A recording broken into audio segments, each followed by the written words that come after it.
دې پرېښوله ما زما غسته پایل به څه وکړم ما چې څه د سترګو د غلقات چاره کمي گزاره کېږي مور د افغان جوړه جاړې هم چاره کوي مور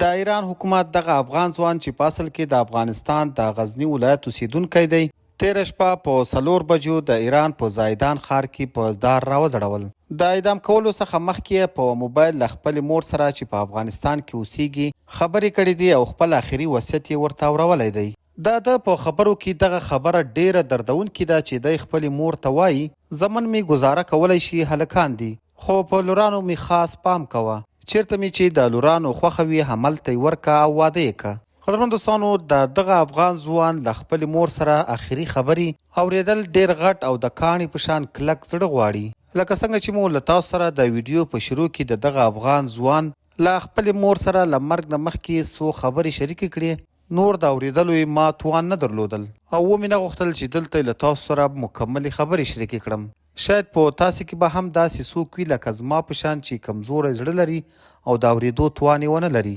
قدرمن دوستانو دغه افغان ځوان رحمت الله نومیږي چې په اصل کې د افغانستان د غزني ولایت دی. 3 کاله مخکې په ایران کې د قاچاق په تور نیول شوی و چې اوس ورباندې د اعدام امر صادر شو او تېره شپه یې د ایران په زایدان ښار کې سره له 2 نورو افغانانو په دار راوځړول. الله تعالی دې د کورنۍ مور پلار ښځه زمن او لوڼو ته د زړه صبر ورکړي او مرحوم سمیع الله ته دې الله تعالی